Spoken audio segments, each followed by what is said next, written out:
भाभी, आईने पर क्या गुस्सा निकाल रही हो? जो हो रहा है उसे होने दो। मैं तो कई वर्ष पहले से ही जानती थी। आज का यह दिन तुम्हें न देखना पड़े, इसलिए तो हमेशा टोकती रही हूँ कि अपना बर्ताव इतना भी खराब ना बनाओ। मेरा बर्ताव खराब है? हमेशा की तरह भाभी ने आंखें तरेरी। तू होगी खराब, तेरा सारा खानदान होगा खराब। भैया और भतीजा पास ही खड़े थे। मेरी आंखें उनसे मिली। शर्म आ रही थी उन्हें अपनी पत्नी और माँ के व्यवहार पर। आज बरसों बाद मैं मायके आई हूँ। गुस्सा थी भाई भाभी से, ऐसा कहना सही नहीं होगा। मैं तो बस भाभी के व्यवहार से तंग आकर मायके को त्याग चुकी थी। भाभी का ओछा बर्ताव और ऊपर से भैया का चुपचाप सब सुनते रहना, जब तक सहा गया सहती रही, और जब लगा अब नहीं सह सकती, पीठ दिखा दी। उम्र के इस पड़ाव पर जब मैं भी सास बन चुकी हूँ और भाभी भी दादी नानी, बच्चों की तरह उनका लड़ पड़ना अभी गया नहीं है। आज भी उनमें परिपक्वता नहीं आई। मेरे खानदान को छोड़ो भाभी, तुम्हारा मेरा खानदान अलग अलग कहाँ है जो खानदान पर उतर आई हो। आधी उम्र में इस खानदान की बेटी रही हूँ। मेरा खानदान तो यह भी है जो आज तुम्हारा है। हमारी उम्र इस तरह लड़ने की नहीं रही जो हम उलझुल बकते रहें। आज प्रश्न हमारे बच्चों का है कि हमारे व्यवहार से उनका अनिष्ट हो, ऐसा नहीं होना चाहिए। अरे, मेरी बेटी का सर्वनाश तो तेरे कारण हो रहा है। जया, तेरी ही ससुराल के हैं ना उसके ससुराल वाले, तू ही उसका पैर वहां लगने नहीं देती। मेरे ससुराल में जब बेटी का रिश्ता किया था, तब क्या पूछा था तुमने? भाभी, भैया आपने भी जरूरी नहीं समझा मुझे बताना कि लड़का कितना पढ़ा लिखा है। कोई बुरी आदत तो नहीं? भला मुझसे बेहतर कौन बताता आपको कि जिसके सामने वह पला बढ़ा है। तब तो मैं आपको दुश्मन नजर आती थी कि कहीं रिश्ता ही ना तोड़वा दूं। मुझे तो तब पता चला कि जब मेरी चचिया सास ने शादी का कार्ड हाथ में थमा दिया था। क्या कहती मैं तब अपने ससुराल में कि आने वाली मेरी सगी भतीजी है, जिसकी माँ और बाप ने मुझे एक बार पूछा तक नहीं। गला भराया मेरा। जानती हो भाभी, मेरी चचिया सास ने भी इसी अनबन का फायदा उठाया और अपना खोटा सिक्का चला लिया। अब जो हो रहा है उसमें मेरा दोष क्यों निकाल रही हो? तुम्हारी बेटी वहां सुखी नहीं है तो उसमें मैं क्या करूं? ना मैं कल किसी गिनती में थी, ना ही मैं आज किसी गिनती में हूँ। उसी का बदला ले रही है ना तू? जया, तू चाहती है कि मेरी बेटी तेरी जूती के नीचे रहे। मेरा घर तो उसके घर से 50 किलोमीटर दूर है भाभी। भला मेरी जूती के नीचे वह कैसे रह सकती है? सच तो ये है कि जो कलह तुम हमेशा यहाँ डालती रही हो, उसी को अपनी बेटी के संस्कारों में गूंथ कर तुमने साथ बांध दिया है।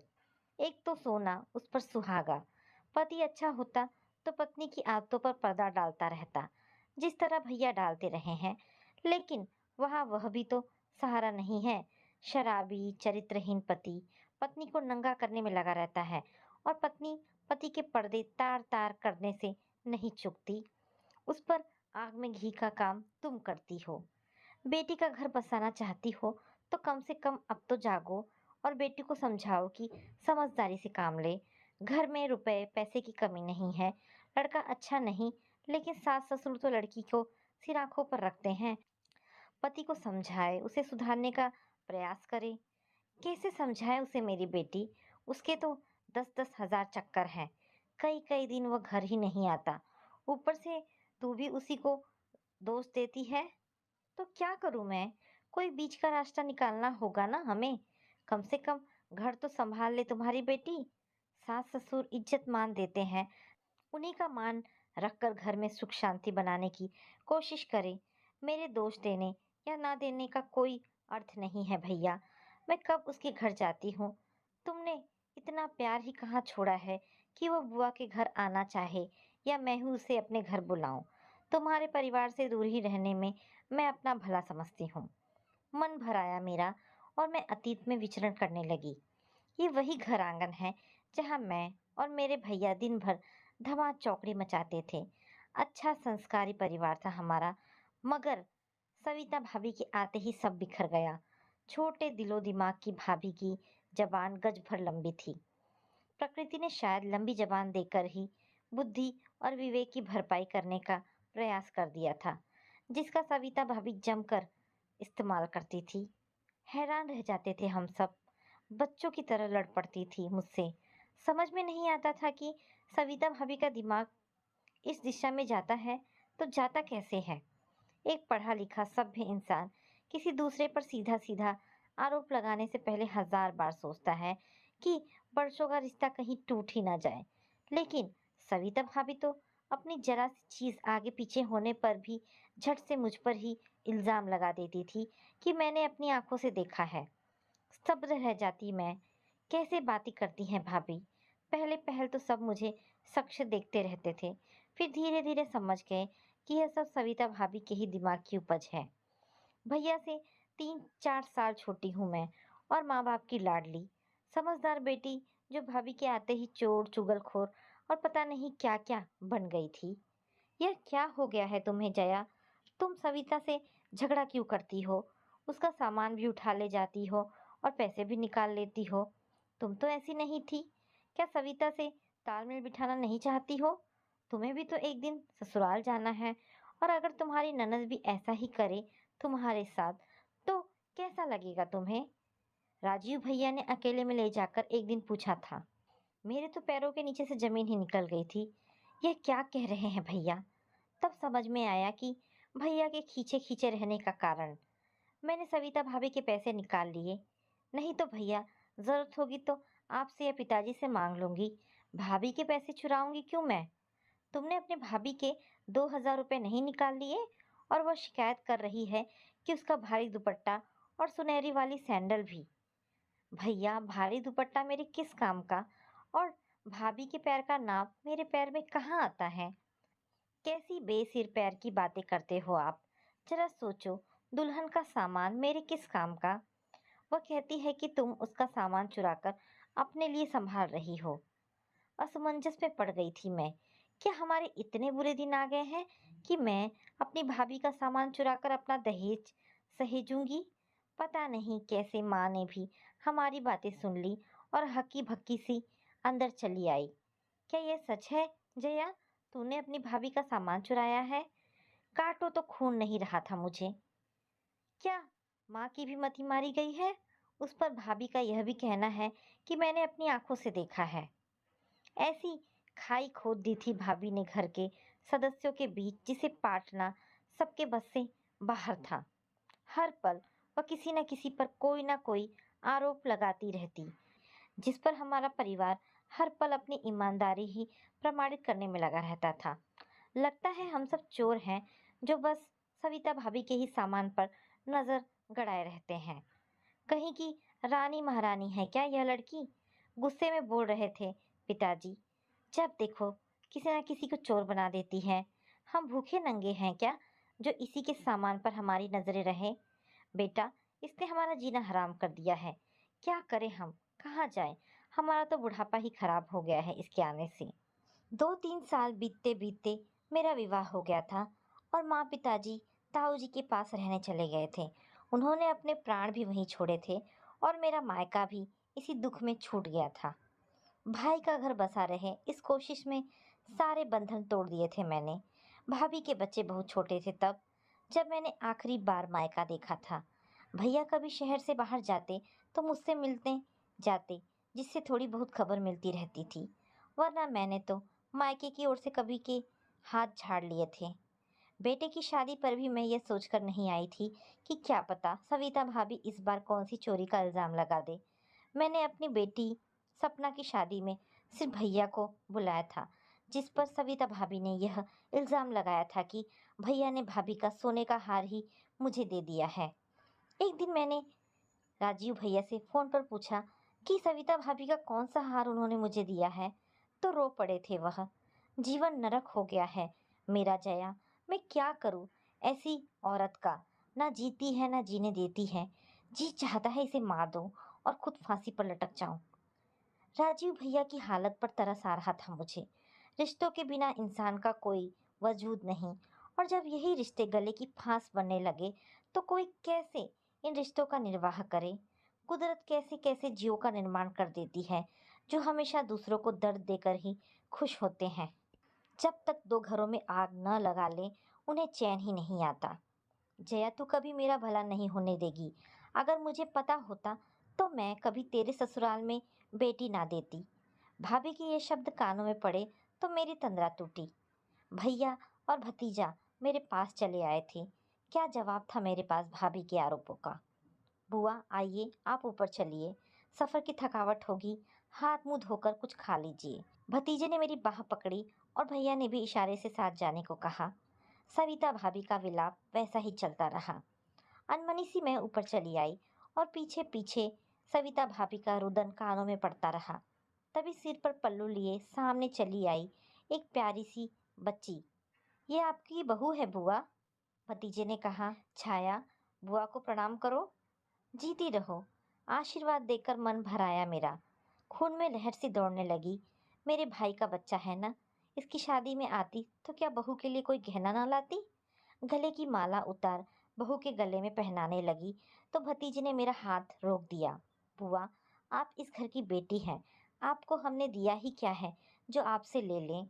बेटा, अधिकार तो दे सकते हो ना, जिसका हनन वर्षों पहले भाभी ने सबको अपमानित करके किया था।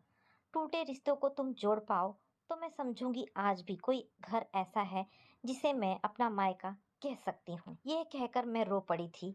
भतीजे ने अपना हाथ पीछे कर लिया था।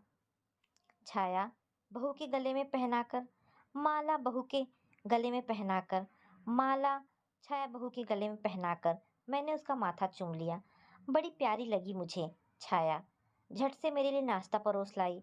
उसी पर मुझे समझ आ गया कि भैया भाभी नीचे अलग रहते हैं और बहू बेटा ऊपर अलग है। बुआ, छाया का भी माँ ने वही हाल किया था जो आपका हुआ। जो भी माँ से छू भर जाता है उसी पर माँ कोई ना कोई लांछन लगा देती है। किसी दूसरे के मान सम्मान की माँ को कोई चिंता नहीं। हैरान हूँ मैं कि कोई इतना सब कैसे और क्यों करता है। आज कोई भी माँ के पास जाना नहीं चाहता। अपनी ईमानदारी छाया भी कब तक प्रमाणित करती।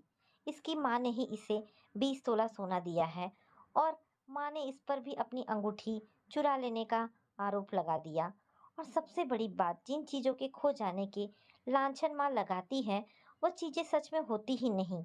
माँ एक काल्पनिक चीज़ गढ़ लेती है जो ना कभी माँ के पास मिलती है और ना ही उसके पास मिलती है, जिस पर माँ आरोप लगाती है। याद आया मुझे जब पहली बार सविता भाभी ने मुझ पर आरोप लगाया था, भारी दुपट्टा और सुनहरे सैंडल का। ये दोनों चीजें कभी मिली ही नहीं थी। माँ का ध्येय मात्र दूसरों को अपमानित करना होता है, इसीलिए वह अपनी कोई भी चीज खो जाने का बहाना करती रहती हैं। मैं क्या करूँ बुआ, वो समझती ही नहीं है। और यही सब माँ ने पूजा को भी सिखा दिया है। मैं मानता हूँ कि उसका पति पहले थोड़ा बिगड़ा हुआ था, जब शादी के बाद काफी संभल गया है, लेकिन पूजा बात बेबात हर पल माँ जैसा व्यवहार ससुराल में करती रहती है, जिस पर उसका पति तिलमिलाता रहता है। उस पर, उसकी माँ पर अपना कोई ना कोई सामान चुरा लेने का इल्जाम पूजा लगाती रहती है। अब आप ही बताओ, घर में शांति कैसे रहेगी। अपनी इज्जत तो सबको प्यारी है ना बुआ। अपनी माँ को किसी डॉक्टर को दिखाओ, कहीं कोई मनोवैज्ञानिक कारण ही ना हो। हर बेटी अपनी माँ के चरित्र का आईना होती है। जो माँ ने नानी से सीखा वही पूजा में रोपा। बीमार होते हैं ऐसे लोग, जो जहाँ जाते हैं असंतोष और आक्रोश फैलाते हैं। आपने हमें छोड़ दिया, दादा दादी ने भी ताऊ जी के पास ही रहना ठीक समझा। धीरे धीरे सब दूर हो गए। छाया भी साथ नहीं रहना चाहती। पूजा का पति भी अब उसे साथ नहीं रखना चाहता। बुआ, मैंने इसलिए आपको बुलाया था कि इस टूटी डोर का एक सिरा पकड़कर अपनी माँ के किए का कुछ प्रायश्चित कर सकूं। मेरी गोद में सिर छिपाकर रोने लगा मेरा भतीजा। हर बेटी यही चाहती है कि उसका मायका रस्ता बसता रहे, फलता फूलता रहे, क्योंकि मायका उसे बड़ा प्यारा होता है। यहाँ से मिले शगुन के 5 रुपए भी बेटी को लाखों के बराबर लगते हैं, चाहे बेटी अपने घर करोड़पति ही क्यों ना हो। तुम सबको मेरी उम्र भी लग जाए, मेरे मुंह से हर वक्त यही निकलता है। उस मर्म को मैं सहज ही महसूस करती हूँ जो आज भैया का है, उनके बेटे का है। क्या करते भैया भी, जिसका हाथ पकड़ा था उसका पर्दा तो रखना ही था। यह अलग बात है कि उसी ने पूरे घर, हर रिश्ते को नंगा कर दिया। हर रिश्ता दोनों तरफ से निभाना पड़ता है। अकेला इंसान कब तक अपने हिस्से का दायित्व निभाता रहेगा? एक रिश्ते का पूर्ण रूप तभी सामने आता है जब दोनों तरफ से निभाया जाए। अकेले की तूती ज्यादा देर तक नहीं बच सकती। रो रहा था मेरा भतीजा। उसका मन तो हल्का हो गया, लेकिन मेरे मन का बोझ ये सोचकर बढ़ने लगा कि कैसे मैं अपनी चचिया सास के घर जाकर भतीजी की वकालत कर पाऊंगी। कैसे उसे समझा पाऊंगी कि वह अपनी बहू को माफ कर दे। सच तो यही है ना कि आज तक मैं खुद भी अपनी भाभी को माफ नहीं कर पाई हूँ। बुआ, आप सिर्फ एक बार कोशिश करके देखिए। मैं नहीं चाहता कि पूजा का घर उजड़ जाए। मैं हाथ जोड़ता हूँ आपके सामने। आप एक बार पूजा के पति को समझाइए और मैं पूजा को समझाऊंगा। मैं जाऊंगी बेटा, पूजा मेरी भी तो बेटी है। मैं कोशिश करूंगी, पर तुम हाथ मत जोड़ो। घर का माहौल बोझिल था, फिर भी राजीव भैया ने मुझे नेक देकर विदा किया। भाभी हमेशा की तरह आज भी बाहर नहीं आई। कुछ लोग अपने कर्मों की जिम्मेदारी कभी लेना ही नहीं चाहते। वापस लौट आई मैं। मेरा पूरा परिवार मुझे वापस पाकर बहुत खुश था। तो दोस्तों, ये छोटी सी कहानी यहाँ पर समाप्त होती है। आशा करती हूँ कहानी पसंद आई होगी। अगर कहानी पसंद आई है तो प्लीज़ इसे लाइक एंड शेयर करें। दोस्तों, ऐसी ढेरों पारिवारिक